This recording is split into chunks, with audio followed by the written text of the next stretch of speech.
This episode of Lash Boss Radio is brought to you by Paris Lash Academy. If you guys haven't heard of PLA, they are known for their pro-made fans. Even before pre-mades, pro-mades were a thing and done well by a lot of companies, they were doing it right. They actually have their own manufacturing facility in Vietnam, and that is just next level quality control, if you ask me.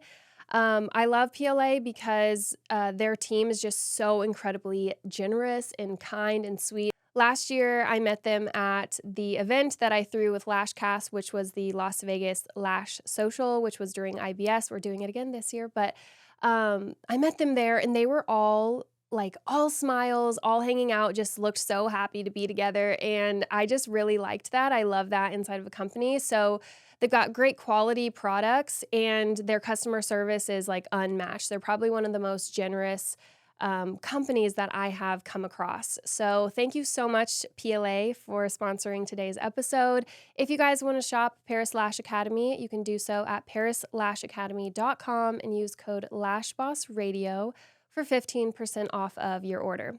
Thank you again, PLA, and here is today's episode.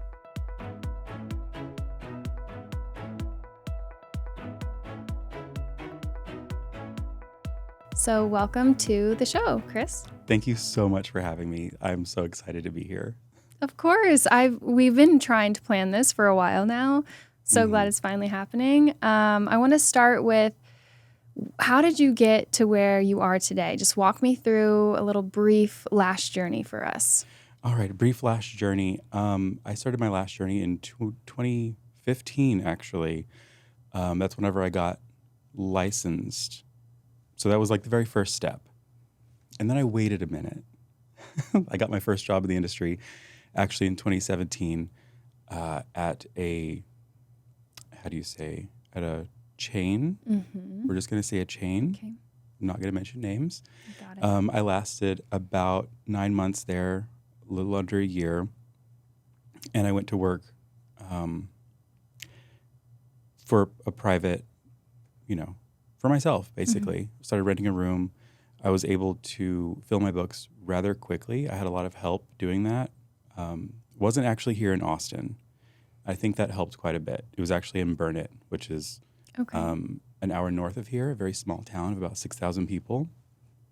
And I knew going into this industry that being a guy was going to set me apart big time. Like, it's not just your another dude doing hair. This is such a much smaller niche industry. And I said to myself, like, you have to be really, really good or you're not going to have a chance at all because reputation, So yeah, I got very lucky. I filled my books pretty quickly, and then I moved my business into Austin. And then I got I'm forgetting one really major part of the whole story. Back in 2019, I took my first mega volume training with a huge brand, and I saw what training could be. Like, I saw how exciting it was, and saw, like, I was so motivated and inspired by that day that I was like, this is what I want to do with the rest of my life. I want to provide that for other lash artists because it was just such a iconic day in my lash life, So I thought, how can I do this? So it's been ever since that day. I remember the first moment walking into that room, like, I immediately knew, like, this is it. So every move that I've made since then was to create my own space in order to do that. So, couple questions. Here we are. One is, how long, or have you always been known as LashGuyPro? No, so on Instagram, my original name that I wanted was simply Lash Guy. Okay. Like, that's it, just Lash Guy. But that was unfortunately taken, and so I went with that Lash Guy. That was my first original name, was that Lash Guy. And then eventually, whenever I decided, okay, I'm going to pour my heart and soul into this. I'm going to open a product line. I'm going to, really, you know, go full force. What name do I want on the side of a, shampoo bottle? What name do I want like on a glue? What could I envision on a store shelf somewhere? And it didn't have the word that in it. No offense to anybody that has the word that in their name, in their brand name, whatever. But for me, I wanted something that was a little bit more to the point. So it was LashGuyPro. Second question to your story. At what point or from what point did you take that class to you're now training? How many years or months was that? From the first class to From when you took your the the first. training with the other Mhm. company to when you started Lash Guy Pro and Oh trainings? gosh, um, 2019. So probably 2 years. Because immediately after I took that training, like the day after, they reached out and said, "Would you like to be a brand ambassador?"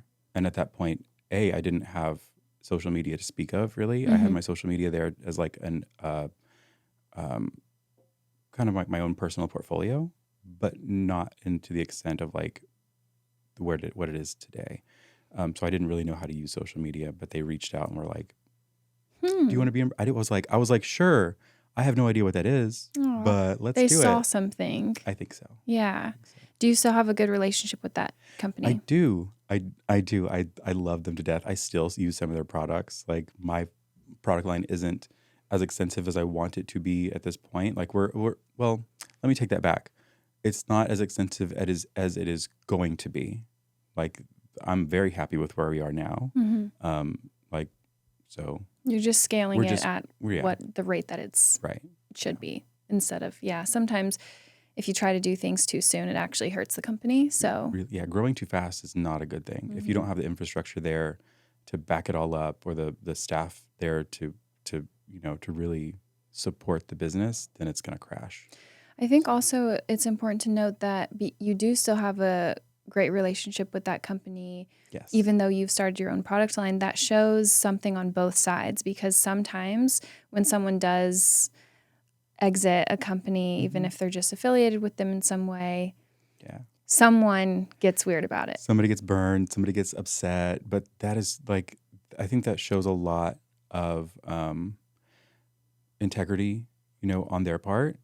Um, and yeah, I love them. I still do. And I still, chat with the girls. So That's yeah, awesome. good times. So, about 2 years since when you were like, this is something I want to do, to you actually Mm. saying, like, wow, I am starting this.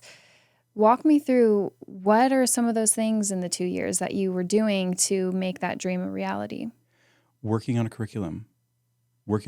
Keeping a Lash journal that I still have to this day, that I still work, that I still put ideas in. I add to it literally daily. Like if I'm not adding to that, then something is wrong.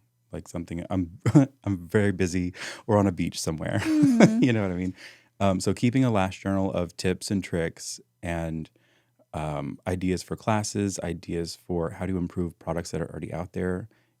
Finding issues and then finding solutions for those issues. You know what I mean? Mm-hmm. How can we make this better? How can we make the industry like better as a whole? And how, more importantly, how can we make things easier to understand and more like digestible for people who are just starting out in the industry, Mm-hmm. more accessible to people? Um, and that might sound weird because like you can literally do this job from your living room or your house. So Yeah. it's pretty accessible. But there are certain concepts and stuff that I find interesting that um, that I try to explain in a way that makes sense to me. Mm-hmm. Yep. You do a great job of that. Your social media is, you're always providing value. It makes sense why you've grown so much. Did you immediately see that when you started putting out content like that? Did it take a while? Um, I set a goal. I think whenever I was at about 2,000 followers, I reached out to Tress and I was like, so Tress with Lashbox LA, I reached out to her and I was like, by the end of this year, I want to hit 10,000 followers. And at that point, I think I had like, I was hovering around 2,000. And I just, I set a goal and said, that's what I want to, this is what I want to do. So at that point, you can kind of work backwards and say like, well, how many followers do I need to gain per month? And then how many followers do I need to gain per week? And what am I going to do every day to hit that goal? So just go hard. Making more content. Did you change up like your aesthetic on there? Did you not worry about that as much? So I was trained pretty much by one of the big ones at the company on aesthetic and creating an aesthetic, and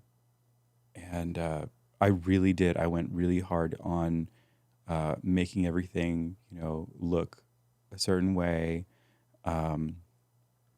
but also providing a lot of value per post. Like, how can we, reach people? How much time would you say that you spent on your social media at that time and now, if it's changed? It has changed dramatically. It has changed dramatically. I became obsessed, like obsessed. And that is not, it's not really healthy whenever it comes to like your mental health and your personal life. And, but yeah, and essentially I kind of became obsessed, and I was posting 24/7. I was constantly editing photos. This is before Reels. So I was constantly editing photos. It'd be 10:30 at night, and my partner and I would be like in the living room trying to watch a movie, and I'd be on my iPad, and he'd have to be like, you've got to stop working. It's time for bed. And I was like, it's not work, it's fun. You don't understand. You know what I mean? Yes, You get it. I do. So I spent a lot of time every waking hour thinking about building a following, and it paid off. I don't regret the way that I did it, but now there's a much more healthy way that I've found to literally just put it on your schedule. I batch work. Whenever I'm making content, I'll do several reels in a day, edit my photos, get everything scheduled out. I'm just starting to use Later, which is a really cool scheduling app. I was really excited whenever Instagram came out with their own, scheduling feature on the app, but it is so glitchy right now. Okay. It's still so early that it's just like you go to hit schedule and it just posts it. And I've had days where it just happens over and over and over, and I've got 4 new posts in the same day, and now so I'm like, no, we're moving our business over to Later. So scheduling that and having that time during the week to say, okay, everything else I'm turning off. We're just going to make reels. We're going to do, carousels. We're going to do all these fun things and get them scheduled out for the week, and then be able to work on other things in your business, because there's so many other things in your business that are more important than just Instagram, which I'm finding out. I have found out. So at this point in your career, you have a studio, you have people who rent spaces from you. Yes. And of course your trainings. So can you walk me through what a typical work day might look like? I know the work obviously would look different every day, but I also am curious about, I've been asking everybody this. I'm obsessed with morning and evening routines. If you have any like things, it's just so interesting to me, and I'm sure other people are curious. Morning routine. Yes, I get up my body wakes me up at 7:00 every morning. Like, I don't need an alarm. Wow. Like, it's just boom, I'm awake. Sometimes 6:30, and so my partner and I will literally just have coffee. I don't have coffee. I have tea. So he has coffee. I have tea in bed. First thing I do though is drink a full glass of water before coffee, before caffeine. Like, rehydrate your body after the night, and then get to your caffeine. I've found that it kind of, it feels better. That they say you should drink most of your water in the morning versus in the evening. When people are trying to get all of their water in, they start doing it in the evening, and it's really just, I forget what is the reason, but it's almost like your body is not filtering it. Right. You're not like absorbing it. You're just. Yes. Yes. I could have said that better, but you get it. Yeah, I got you. So yeah, first thing in the morning is a glass of water, and then finish up with, and then start the day with a nice hot tea, and then we'll go sit outside by the pool and catch some sun, on an ideal day, and like play with the dogs a little bit. So it's not like we're not getting up and like rush and get out. And then I'm the cook in the family, so I cook breakfast, lunch, and dinner every day. Yeah, a lot of times we'll do like meal prep, but in the morning I'll do breakfast for us, and we have a nice like leisurely breakfast, and then we're off to our respective rooms in the house because he also works from home and I work upstairs. In our So we just moved into this house, and it's got a huge like theater room upstairs that it's not a theater room yet, so I took over as my my work studio. Mm-hmm. So I've got like my background. That's where I film. That's Okay, I where I see. do this. My this Mm-hmm. is upstairs in our theater room with my background and everything and lights and all that. Pretty cool. So yeah, it's my little sanctuary. I love it. And he works downstairs underneath me. Amazing. Um, I lost my train of thought. I do this every time. It's all right. Oh my gosh. I have really bad short-term memory loss or something. That's okay. I actually brought cards, Really? but I didn't write anything on them. Yeah. I was like, I've got to show up with my my index cards. Yes, with I my did that at the notes. summit. Like we had Yeah. little, yeah. Yeah. It was about, oh, yes. I was going to ask, is there anything that has surprised you when you started gaining more followers or anything? Yes, the hunger for information that's out there is just overwhelming at times. Mm. Like the fact that the this was not really surprising. It was surprising at first, but now it's not. The amount of misinformation or bad information or home remedies or this or that people are just coming up with their own theories behind things. Two of which I'll mention. But like no shade, no tea, no shade, all that, about there's no such thing as allergic reactions. That's something that I've Agreed. heard, which is like, Agreed with you, not right. that. So that's one thing that I was just like floored whenever I heard that.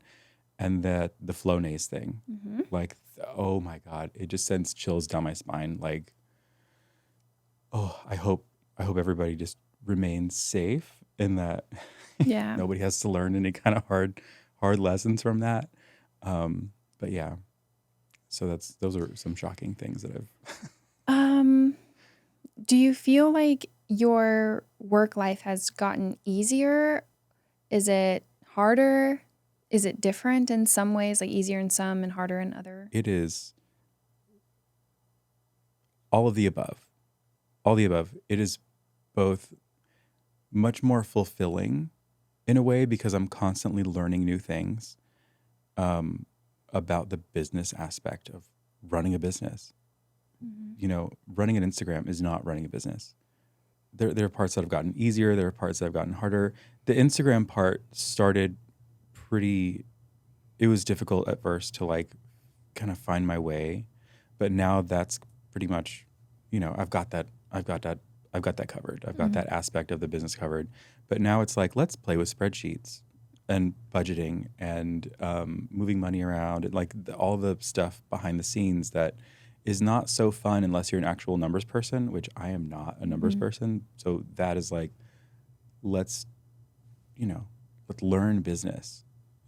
I think I have that in common with a lot of people in the beauty industry. Same. Because most of us are creatives, Right. right? So we don't do numbers. Was it Ashley? Ashley Gonzalez. Right. Yeah. Numbers girl? Yeah. Yeah. Yeah. From Beautylicious? Yes. Yeah. I was like, girl, we need to have a convo. Yeah. She's amazing. Yeah. Anyway, so that's something that has not, I wouldn't say gotten harder, but it provides me with a good challenge, like on a weekly basis of like, let's learn something new. And so that was a huge change. Something that I didn't realize, probably naively, whenever I was a full-time lash artist, thinking that I'm just going to go ahead and start a product line and start a business and do e-commerce and do all this other stuff, that it was going to be a lot like just being a lash artist. And it could not be further from the truth. The fact, hold on, maybe that's not as accurate as I want to say. I think more accurately to describe that is, I didn't think there was going to be as much of a shift. I didn't realize the fact that it's a completely different job. Like, it is just a completely different ballgame. You know, sure, there's an aspect of creativity to it. There's a lot of aspect of creativity whenever you're, solving problems and making graphics and doing, designing labels and all this stuff. That's creative, but it's not the reason that I got into, working with clients and creating art on somebody's face, like Right. changing the way somebody feels about themselves when they look in the mirror, changing the way that they interact with the world, essentially. So that part of it has gone away in a way, but it's also kind of been replaced by this other thing that I get to do, and change people's lives in different ways. Yeah. So it's all, balances out, I think. As you've started to gain followers, have you also gained people that disagree with you and like are very vocal about that? What is that like? On Instagram, I think they do a very good job, or they have done a very good job of like insulating me from any kind of like hate speech or anything like that. I do not experience that on Instagram.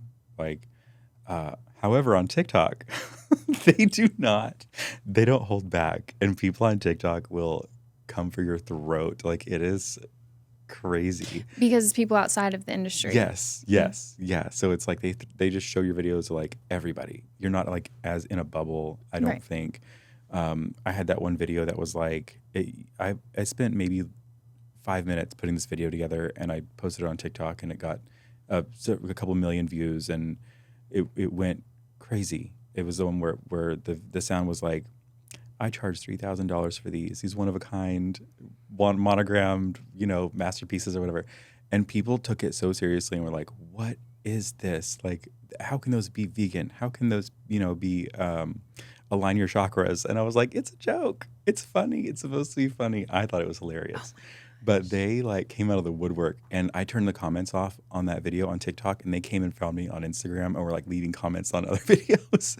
They're like, why'd you turn the comments off on TikTok? I was like, because you're crazy. That's crazy. You know what I do see sometimes though? If I'm on TikTok, I'll come across like a Lash video, which we were just talking before this. I really try to not consume Lash information or content when I'm not working, because I just need a separation from my work. Yeah. But when something comes up and I see the comments and they're ugly, it's so nice when other people in the Lash community start defending. It's so sweet. The hive so hopefully descends. people do that to you. Yes, the hive descends. Like, even on TikTok, even on that video where people were like, what is this? Like, it was really cool to see other people like coming to your rescue. Not that, anybody really needs rescuing, but like it was really cool to see people like out there defending you. It was really awesome. So I want to talk to you about mega volume, because that's your specialty. First, about creating a specialty and being unafraid to niche down on the type of work that you're mostly doing. Right. Not saying that if you're doing mega volume, you can't ever do classic again or something. But I kind of want to talk to you about that, because that's something that we do at Pink Lady Lash. We are the opposite. We are mostly the very realistic looking, daintier sets. I love it. And we love It's yours. gorgeous. Like, Yeah. I can't tell you how often the girls talk about you. So, but we love like really love it. dramatic sets too sometimes. Yeah. But most of our clients we've really catered to this other type. Yeah. But we could still love and appreciate that just as much. Sure. So I just want to talk to you about your thoughts on niching down. I think it's really, in today's beauty industry, I think it's really important to do that, because that is just how the industry as a whole has progressed, how it's evolved. Back in the day, whenever my mom did hair, like whenever my mother, like I grew up in a salon, my mom did hair. She was a cosmetologist. And back in the day, you did everything. Like it was a one-stop shop. You went to the beauty shop, and you Right. got your lashes and brows tinted, you got waxed, you got your hair permed, you got everything, manicures, pedicures. It was a one-stop shop, and now everybody has become such a specialist. And now you go to one place to get your highlights. Go to one place to get your extensions, one place to get a pedicure. So with that in mind, it's if you are, and I tell students this, like I think it's important to find your niche, find the thing that you're most passionate about, because then you can offer that, you can be the best at that, and you can kind of pour yourself into that one kind of task, that one service that you were just like so passionate about, that you're going to just be the best in town and be known for it. And if you're known for that one thing, people will find you. Yep. Instead, if you're just like a jack of all trades, a Jane of all trades, Yep. then it's like, well, what is she known for? What does she do? A master of all is a master of none. Yeah, And absolutely. also, I would argue that it also helps increase your client retention, because they know this is the place to go for this thing that I want. Yeah, I'm not precisely. leaving. Right. Like I'm not going to go to Brow Daddy for a pedicure. Right. Sorry if you offer pedicures out there, but Yeah. Yeah, I love that. Second question about mega volume. What do you see most commonly done incorrectly when you see mega volume sets on social media or with students that come in to train with you in the beginning? Buckle up. No, I'm just kidding. Okay. There's this huge like misconception out there that the wider the fan, the better it is. Like students come in and they're like, I want to learn those big, gigantic, wide, like where the ones on the right are pointing to the right, the ones on the left are pointed to the left. And like, it's just because they see those all over social. People pinching those, and there's like 50 extensions in them, and they're 17 millimeters long, and like that is not all. Mega volume is other things than that. People think that that mega volume. A lot of clients actually think that mega volume refers to the length of volume, and I'm like, so there's a lot of kind of misconceptions about mega volume in general. And with the flower bouquet technique, and the shimmy technique, and all the techniques that I teach in my classes, a lot of those techniques are specifically to get like medium to narrow fans, which is going to give you a much neater appearance in the finished look of your set. And the wide fans aren't bad. They just have a different place, particularly not on my clients. It just gives a much more textured look that I don't do really. But. So, do you feel like someone that is doing mega volume incorrectly is more susceptible to damaging or just placing unhealthy work? Yes.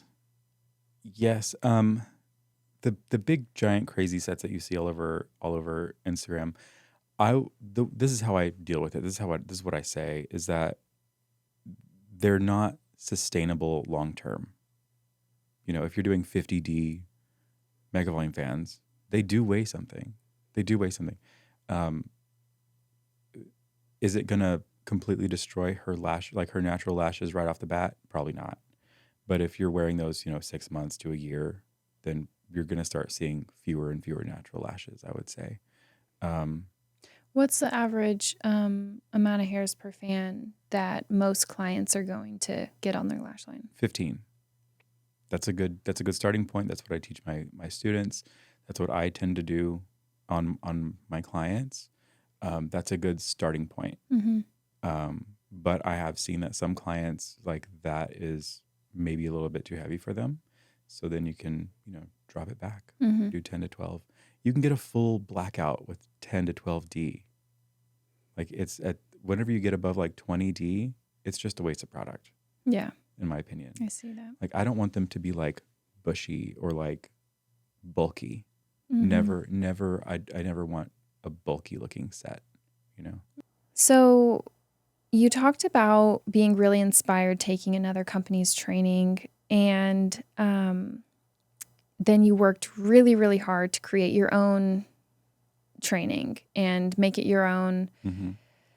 Has that happened to you? Like you've seen students go off and have these success stories as well. And what does that feel like?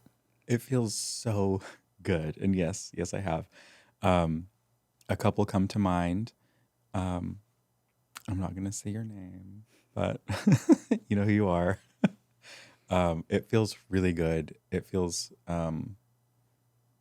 almost, I hate to use the word validating, but it feels like, wow, I'm on the other side of that situation, which is really cool. Does it ever happen where you feel like do you ever get students that come to you just for the certificate almost? They're not really Mm-hmm. pouring into it or practicing enough?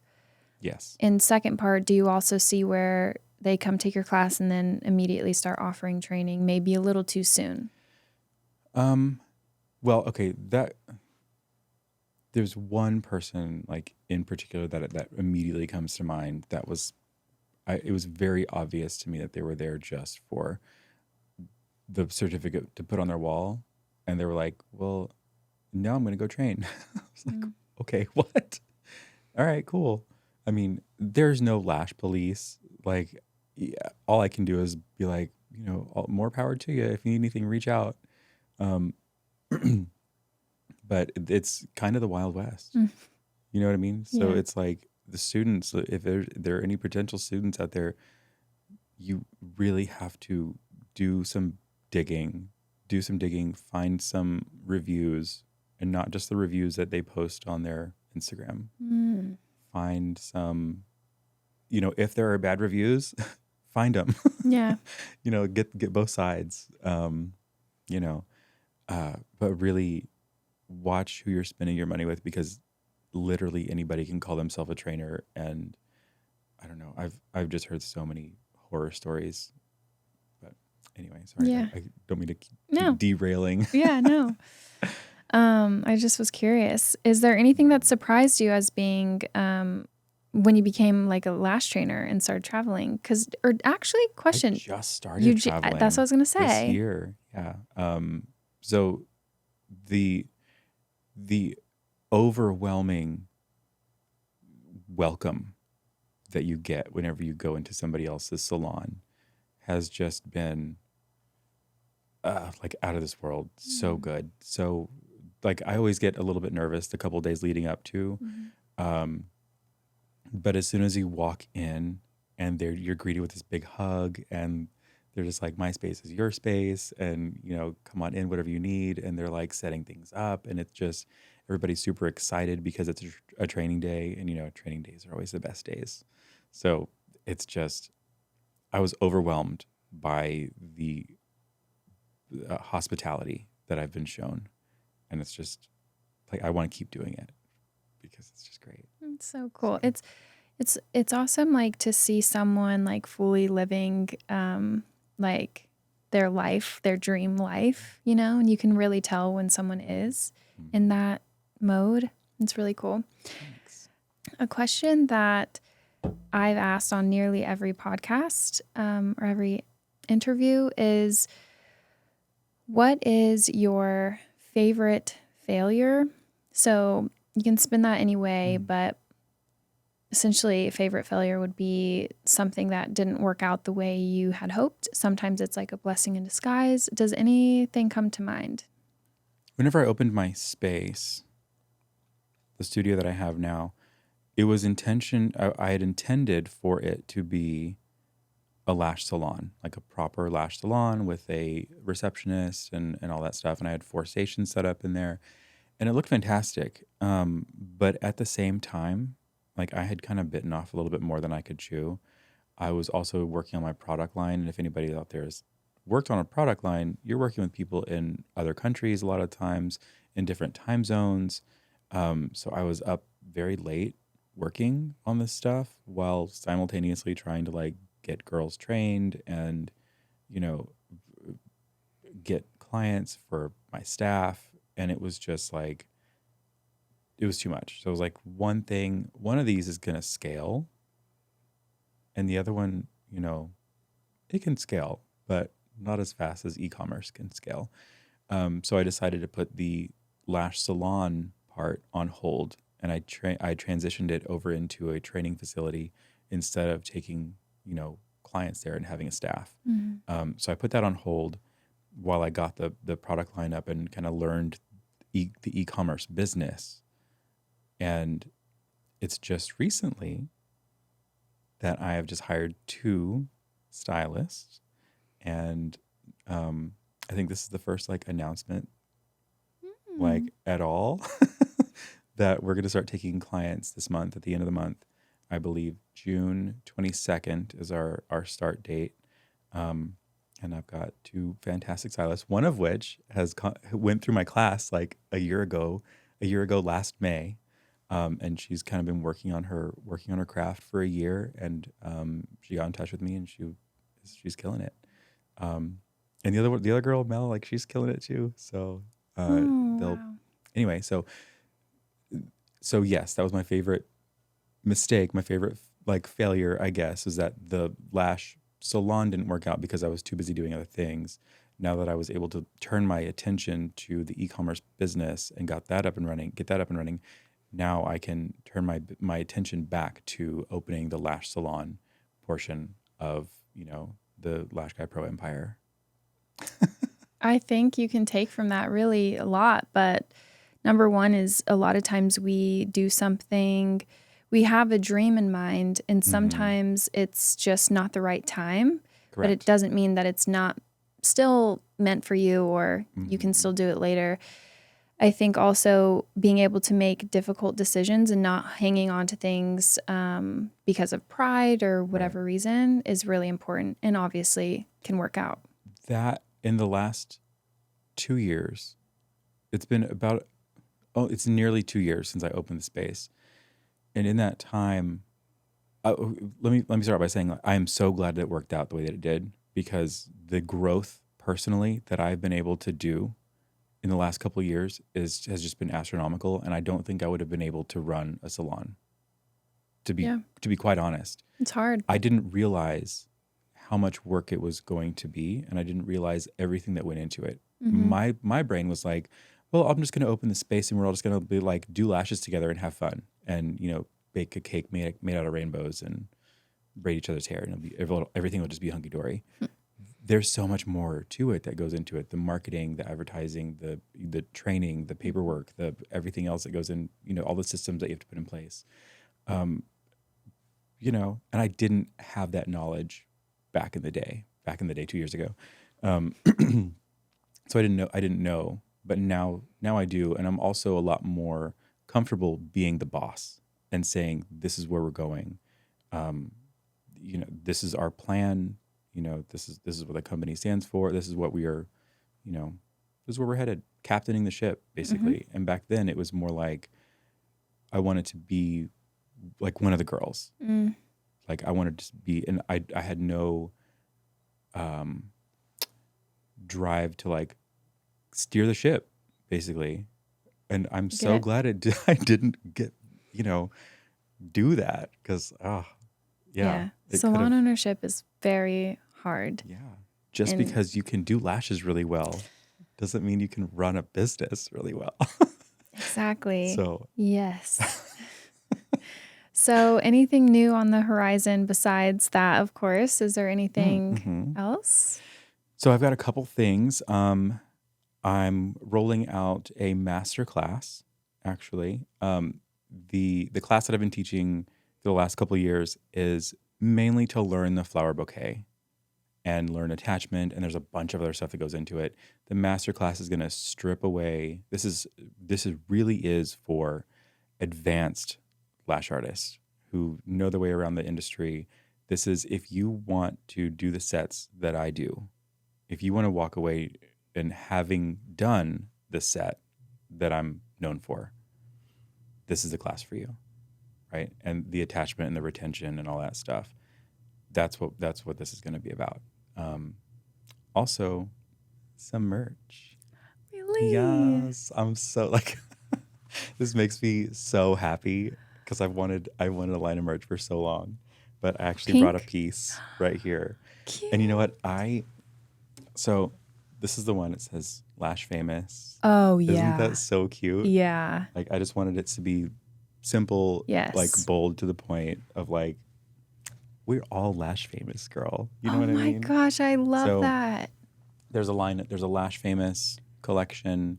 There is a I'd Rather Be Lashing collection, which I'm also I can't tell you how many times in my life I thought to myself, I was somewhere and I thought to myself, oh, I'd rather be lashing. You know what I mean? Yeah. Oh my gosh.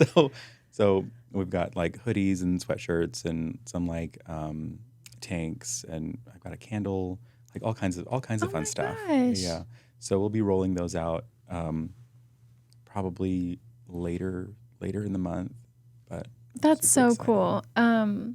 I love that. I always wanted to have like merch or something, and then I got to work with a Fangirl Society for Lash Boss Summit to create the shirts and nice. stuff. And Yeah, I was yeah. like, can you guys please make a fanny pack, because I just think it would be cool.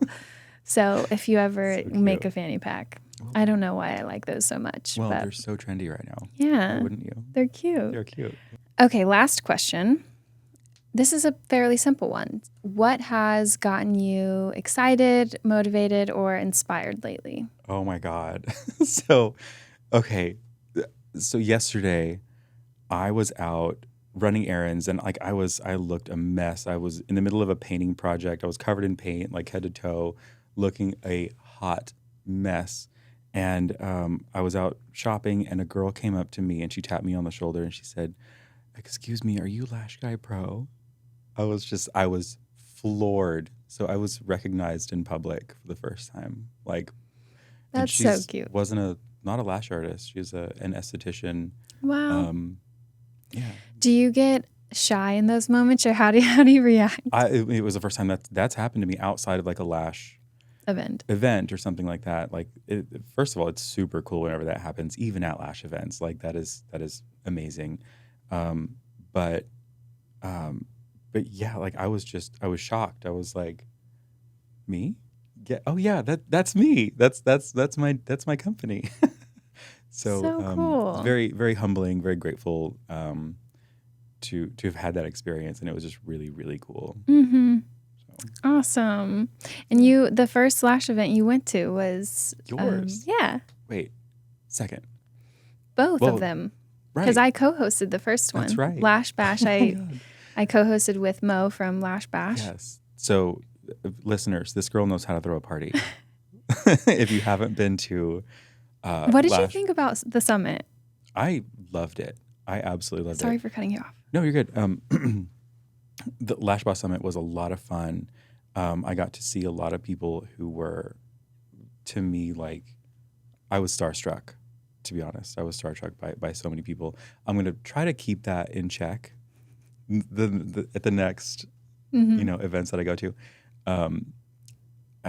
But there's so much value that was offered to a lash artist, and it was so cool to see everybody had their notes app out on their phone. They had their actual like physical pen and paper out, like scribbling notes. I had my notebook out, scribbling, like handwriting notes, like pages and pages, because there's just so much good information. It doesn't matter where you are in your lash journey.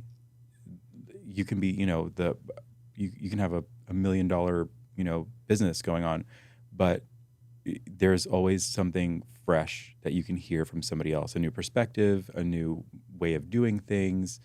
They may even just turn you on to a new resource that you weren't aware of. So yeah, you can always, find something of value in a summit like that. And I'm very grateful to have gone. Me too. Thank you. You're welcome. And thank you for sharing all of your story today and Thank you. It was Thanks great for having me. getting to pick your brain and stuff. So I loved it. you'll have to come back again. And I think you'll be at Lash Boss Summit this coming year. Yes. Yeah. I would absolutely love to. Amazing. Well, thank you so much. You're so welcome. I forget how I end my episodes if I do that. Do I say What's your anything outro? else? I think that's it, right? Yeah, that is it. When we fade out the music, I think. Well, thank you so much for joining us. We'll see you on the next one. Thank you so much for listening. Thank you for that. I'll be back to co-host next time.